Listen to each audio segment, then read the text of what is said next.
Bueno, mi nombre es Edith Mendoza, muchas gracias Guadalupe por tus palabras y Abril, muy interesante tu presentación. El trabajo final de grado se titula Gobernanza Migratoria y Derechos Humanos.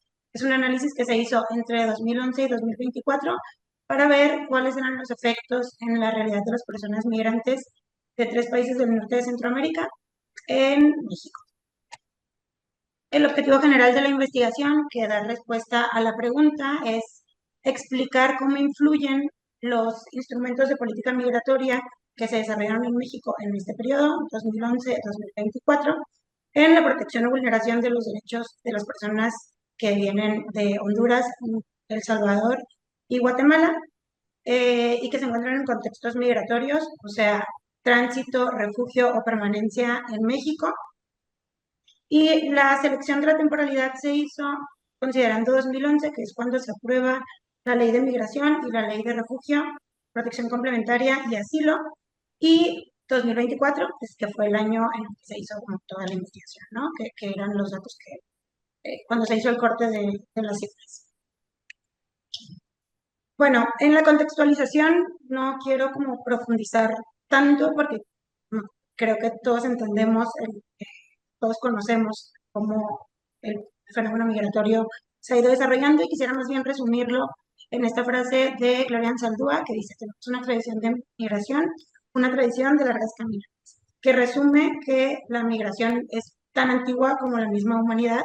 Sin embargo, no es un fenómeno permanente, sino que está en constante cambio y por lo tanto vemos fluctuaciones en los flujos y en los movimientos migratorios e incluso en las personas que migran.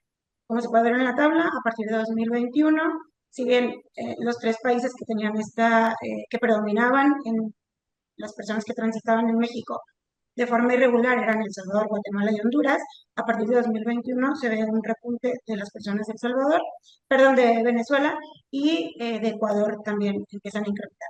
Entonces, es a partir de ese año cuando la Organización de las Naciones Unidas declara el fenómeno migratorio como una crisis sin precedente y en 2024 la OIM, la Organización Internacional para las Migraciones, eh, analiza los datos y ve que transitaron por el corredor México-Estados Unidos 11 millones de personas, lo que lo hace el corredor migratorio más transitado de todo el mundo. En cuanto al marco teórico, quise rescatar estos tres conceptos. El primero es la centralidad de los problemas migratorios. La gobernanza migratoria es un tema que se aborda en la Organización de las Naciones Unidas desde 1995. Sin embargo, no se centraliza en la agenda pública, sino hasta la firma de la Declaración de Nueva York y el Pacto Mundial para la Migración Segura, Ordenada y Regular, que fueron en 2016 y 2018 respectivamente. Entonces es cuando los países la adoptan, algunos países empiezan a adoptarla y la ponen en la agenda a pesar de que las crisis migratorias por cuestiones económicas o sociales o políticas se han dado a lo largo de muchísimos años.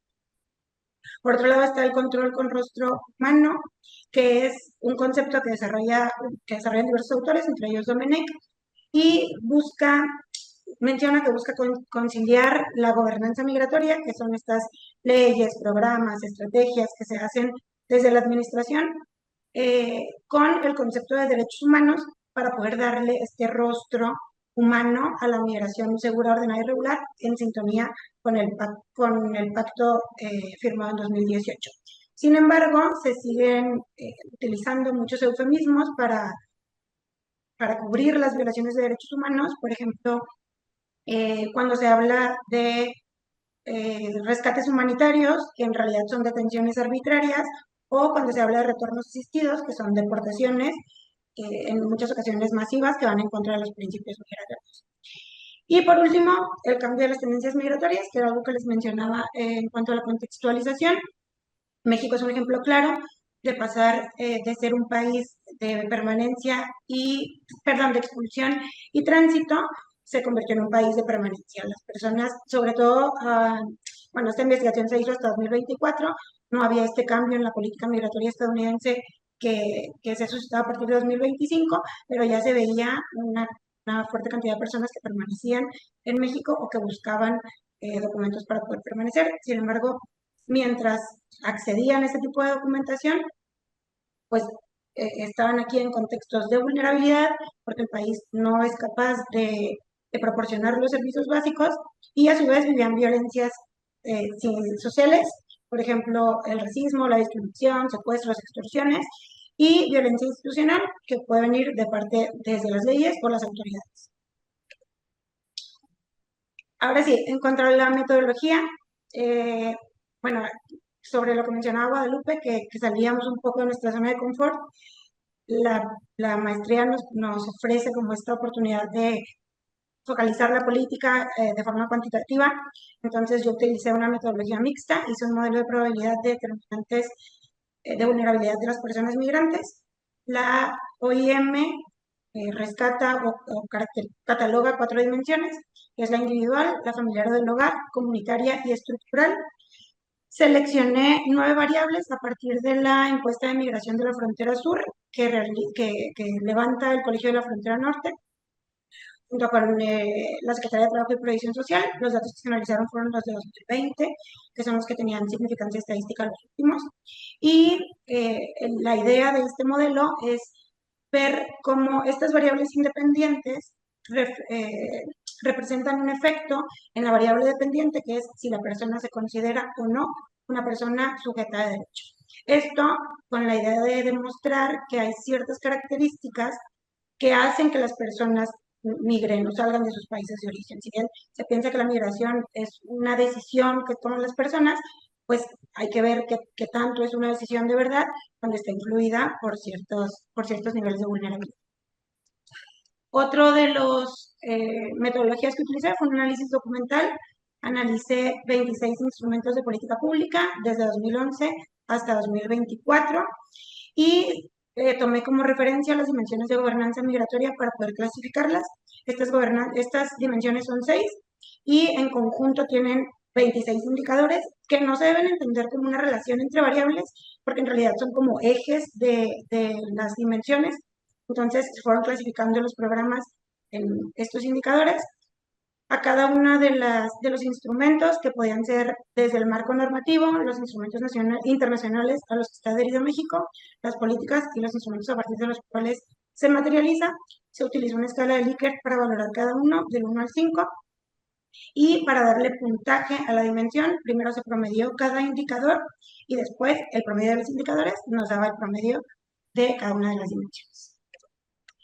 Y por último, y la parte pues que es como puede ver la realidad de las personas, hice un trabajo de campo con entrevistas a diferentes actores, 38 entrevistas en total. Durante 4 meses recorrí 3 entidades federativas. Para seleccionarlas, utilicé igual los datos de los boletines estadísticos de la Unidad de Política Migratoria, Registro e Identidad de Personas de la Secretaría de Gobernación. Y los 3 estados de la frontera, los que están en la frontera sur, que son Tabasco, Chiapas y Veracruz, presentaban un alto número de detenciones de personas migrantes en situación irregular. Estos municipios que están sombreados aquí son 7 de los 10 que tienen mayor número de detenciones. Para decidir cuáles, pues me fui a estas estadísticas y en otros era porque iban a través de la ruta, ¿no? Y la selección de los actores fue primero un mapeo y posteriormente por bola de nieve. Por ejemplo, llegaba yo a entrevistar a un cónsul y ese cónsul me decía, bueno, puedes ir a entrevistar al cónsul que está en Comitán. Si se fijan aquí hay 7 personas, había 7 personas en todo el año que habían sido detenidas, pero pues era importante porque antes Comitán era un país que tenía mucha afluencia de personas migrantes. Sin embargo, ahora como este cruce de aquí, o sea, ya no se puede realizar el cruce por aquí por el crimen organizado, está cerrado, y lo que se hace, pues tienes que ir a Comitán y volver a Tuxtla Gutiérrez. Entonces, pues las personas ya no cruzan por ahí, sino que recorren directo, entran más bien por el Suchiate y se van hasta Tuxtla. Y bueno, ahora sí, en los hallazgos, primero el modelo de probabilidad, quiero hacer como esta precisión, de que al ser un modelo no lineal, los efectos marginales se estiman en el punto medio de la distribución normal, ¿no? Entonces, no aplican estos efectos para toda la gama de probabilidades que pueda haber. Y las 3 características que les voy a mencionar o que resultaron como significativamente estadísticas son los años de escolaridad.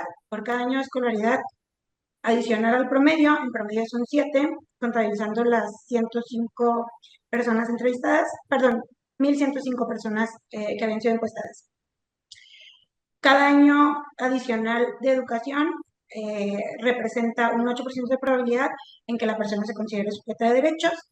En contraste, si una persona es de El Salvador, comparándola con una persona guatemalteca, la probabilidad de que se considere sujeta de derechos disminuye.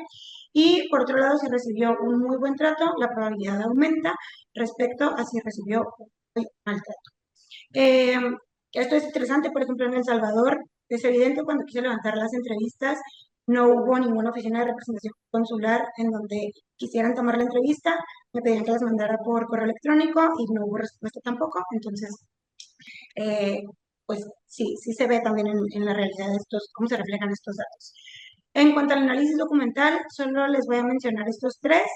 Hay muchos, en los anexos están las tablas de los 26 instrumentos. El primero es el protocolo de actuación para quienes imparten justicia en casos que afecten a las personas migrantes. Hay 3 fallos relevantes de la Suprema Corte de Justicia de la Nación. Uno en 2019, que menciona inconstitucionales 2 artículos que permiten las detenciones arbitrarias y son inconstitucionales porque están basadas en cuestiones raciales. El segundo fue en 2022, que reconoce violaciones al debido proceso y al principio de no devolución a raíz del programa que se implementó de Quédate en México, porque México estaba funcionando como país receptor cuando las personas a veces no eran de aquí. Y en 2024, que fue el último, fue contra la omisión del Congreso de la Unión a partir del fallo de 2019, porque obliga a modificar la ley para crear un registro de personas migrantes detenidas que hasta la fecha no se ha dado. Por otra parte, el programa Frontera Sur, que tenía 2 objetivos, el de proteger a los migrantes y manejar la migración para promover la seguridad en los estados fronterizos, se enfocaron sobre todo eh, en el segundo objetivo. Esta información la obtuve a través de solicitudes de información de la Plataforma Nacional de Transparencia. Pedí los operativos desde 2011 hasta 2024, corte fue en junio, y seleccioné los datos del primer año de implementación del programa Frontera Sur, que comenzó a implementarse en 2014, y en el primer año vemos que incrementaron alrededor de 15,000 el número de detenciones, concentrándose sobre todo en los estados de la frontera sur, que son Chiapas, Veracruz, Oaxaca y Tabasco. Y por otro lado, las detenciones también incrementaron, sobre todo en Chiapas, que aumentaron de 50,000 a 90,000. Y por último, el programa presupuestario de servicios migratorios en fronteras, puertos y aeropuertos, que es en 2017, cambia de nombre en 2013 y ahora se llama Política y Servicios Migratorios. Después de una evaluación, se hace la evaluación de diseño, cambia su propósito y una parte del propósito menciona que pues, está enfocado en brindar movilidad segura, ordenada y regular en sintonía con el pacto para la protección y el respeto de los derechos humanos. Sin embargo, si se revisan los datos del Sistema Nacional de Alerta de Violación de Derechos Humanos de la Comisión Nacional, vemos que entre 2019 y 2024 hay un número significativo de quejas a las autoridades del Instituto Nacional de Migración, 20,000 quejas que presentan las personas migrantes detenidas. Y aquí les menciono algunos hallazgos del trabajo de campo, muchos se repiten, sobre todo, bueno, muchos de los que están en los documentos se repiten, sobre todo los que tienen que ver con violencia, con extorsión, con violencia sexual y secuestros. Entonces, el primero se realizó en la Comisión Mexicana para Ayuda a Refugiados, fue una entrevista, y la Comar estaba primero junto con el Instituto Nacional de Migración en las mismas oficinas, se separan y uno de los cambios que mencionaba la directora es que hay más personas que van a solicitar ayuda, porque al separarse, como las personas migrantes no confían en el Instituto Nacional de Migración y ya no están las oficinas en el mismo espacio, tienen más confianza en ir a solicitar ayuda para poder iniciar sus trámites como refugiados y que las personas ya no buscan, bueno, en ese tiempo tampoco buscaban llegar a Estados Unidos, sino mantenerse en el estado fronterizo de Nuevo León, que está aquí. Está muy cerca de la frontera, pero ya no buscan llegar ahí, sino que habían escuchado que había desarrollo, que había oportunidad laboral ahí, entonces decidieron quedarse. En cuanto al consulado de Honduras, una de las cosas relevantes, este está en Acayuca, en Veracruz, una de las cosas relevantes es que para decidir cómo continuar la ruta, las personas migrantes evitan o se informan primero de cuáles son los municipios violentos y los evitan. Reynosa en Tamaulipas, que está en el norte, Celaya, que está en Guanajuato, San Cristóbal de las Casas, que está ahí en Chiapas, y el estado de Sinaloa, todo conjunto, que es este que está aquí. En cuanto al consulado de Guatemala en Tenosique, mencionan que las personas utilizan polleros o coyotes, no sé cómo los conozcan en Argentina, eh, y que estas personas les dan garantía de que si las autoridades los detienen, ellos los pueden volver a cruzar ya sin pagar nada. Entonces, esto hace que sospechen de colusión con las mismas autoridades migratorias. Y por último, en la Comisión Estatal de Atención a Víctimas, las personas presentan la queja de que han sido víctimas de secuestros o delitos como extorsión. Sin embargo, no quieren ir a presentar las denuncias a la Fiscalía Especializada en Personas Migrantes porque consideran que estos van a retornarlos a sus países de origen, no les generan confianza y porque muchas veces las violencias también las sufren a manos de esas autoridades. Entonces, por no incurrir, para que no incurran en represalias con ellos, no denuncian cuando estas denuncias podrían facilitarles el acceso a visas humanitarias para permanecer en México. Y lo que pasa es que hay mucho tráfico de visas humanitarias falsas, porque las personas para no querer denunciar pagan una visa humanitaria falsa que pues, son descubiertos.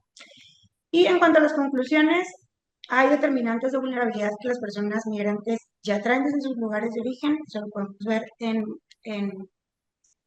eh, en el en el modelo de probabilidad. México no cuenta con las condiciones, a pesar de que tiene marcos normativos, hay muchos que vulneran los derechos humanos de las personas. Y por último, si bien los derechos son vulnerados en todo el ciclo migratorio, que va desde que salen hasta que transitan y permanecen, en México estas violencias se exacerban porque no vienen solo del crimen organizado, sino que también pueden venir de las autoridades. Y esto sería todo. Muchas gracias.